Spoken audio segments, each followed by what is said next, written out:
sudden victory 10-7 over Manville in Las Vegas last month. Both these guys nationally ranked. Manville enters number 26 and Tagg 15th in the country. Yeah, talking to the SDSU coaching staff, had some availability before the duel, and they said this will be a good bout. You talk about what happened at the Cliff Keen in Vegas, and Manville scored a lot of points early on. It was kind of a Julian Tagg coming back and working back into that match, so we'll look to see if it's a different tale today or if it's the same kind of scoring.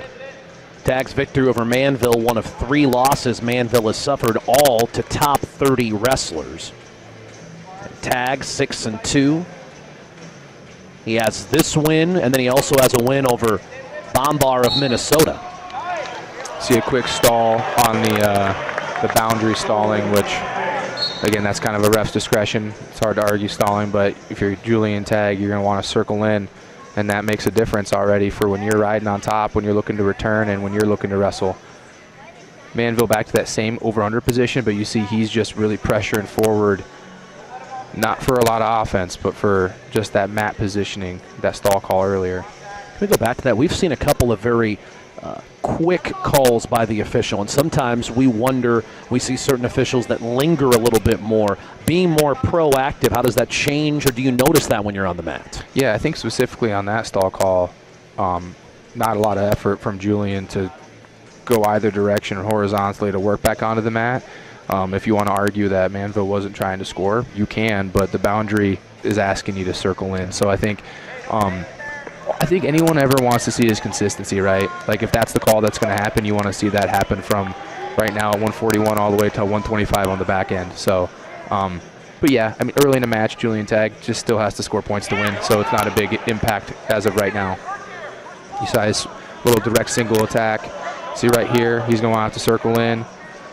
It doesn't matter the work that happened in the middle after that shot. If he gets shot out, it's probably going to be a stall call. Tagg, an NCAA qualifier of a year ago. And Manville last summer won Greco-Roman gold at the U20 Pan Americans out in Peru. Yeah, so you talk about that exact pressure that we're seeing when he's getting him to the edge of the mat. That's that upper body pressure awareness and ties from that Greco-Roman background.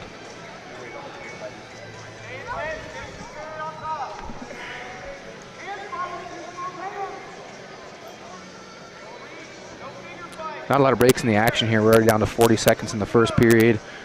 Only a couple of really committed attacks from each guy.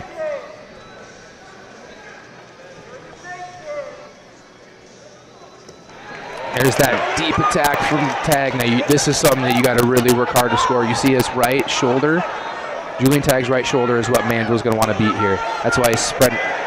Tagg's swimming his right shoulder out because that's, again, what he's trying to avoid.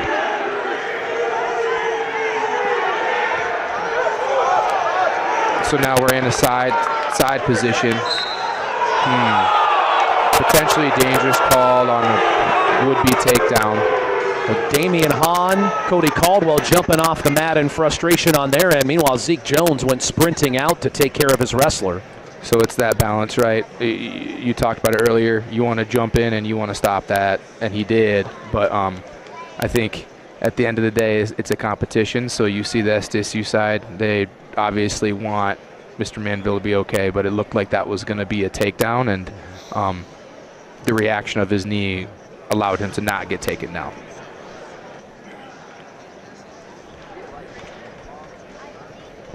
You see the head coach of Arizona State, Zeke Jones, coming back on the mat here along with members of his staff. And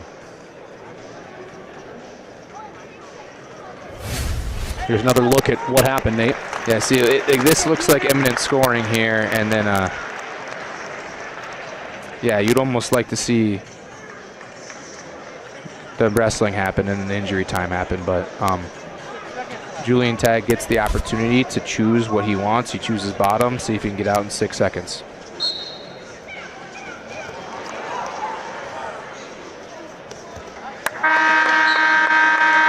Manville did a nice job to hold on there and avoid giving up the point.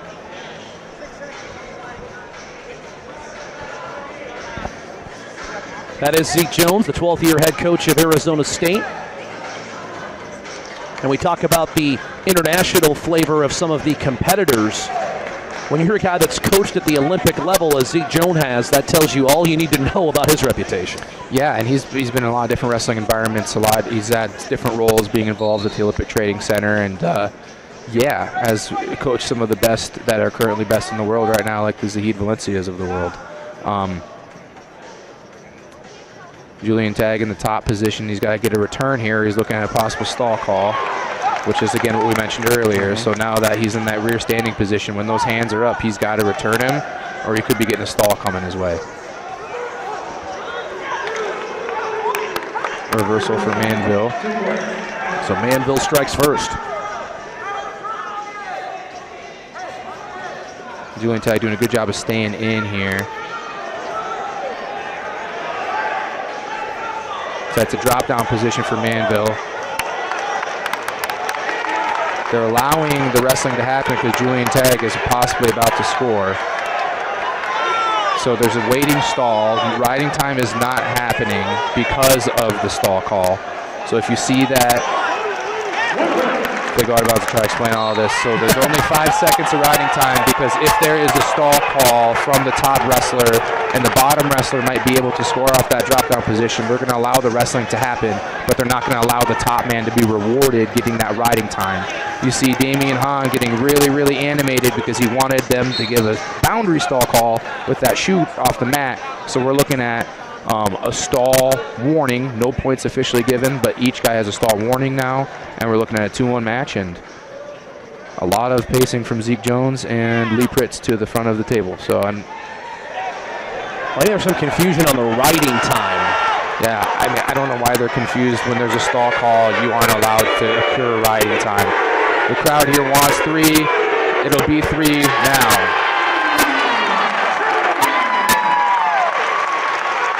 Big if Julian Tagg can finish on top here.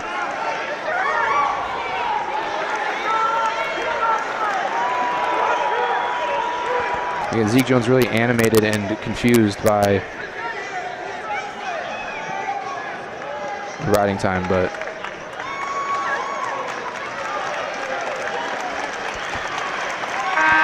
so you're going to see someone asking Rivera to come over so they can have a conversation. You're going to see some animation from the SDSU coaches because they've seen Coach Jones come over multiple times, and he's not raising his hand to address the table. He's just walking over to have a conversation, and they want the wrestling to keep happening. So I see both sides. You want some explanation about what you're confused about, and you want the wrestlers to wrestle.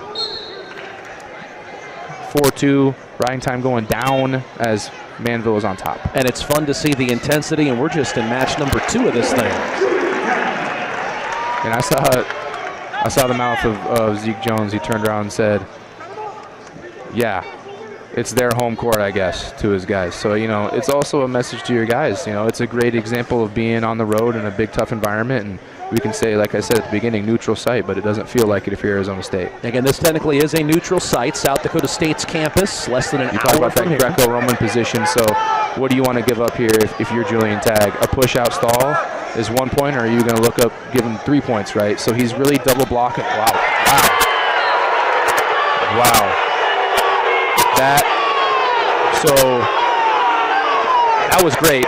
Overhook throw by.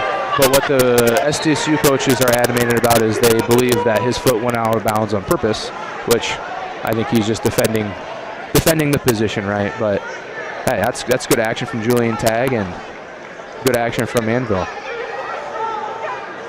What a fun way to start this thing already. These first 2 matches have been full of drama. Yeah, and good attacks from both guys here. They're both really committed attacks.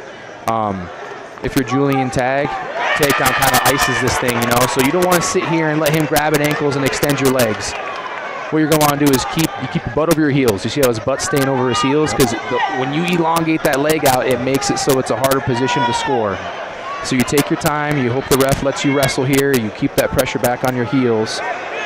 Because as soon as that leg comes straight, it's going to be hard to score. Riding time will not be a factor here, but Tagg makes it null and void. He's going to have to get his hands down or he's going to get a stall call.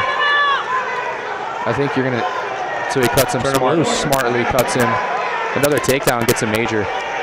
So you see how Manville is kind of changing his pace. Because Julian Tagg looking for that major. Good effort by both guys, like you said, two class opponents there. Yeah, and you see some highlights here of Julian Tagg. He really staying solid on those single leg attacks. Ref gave him the time to wrestle there, right? And he gets the opportunity to get that takedown out the back door.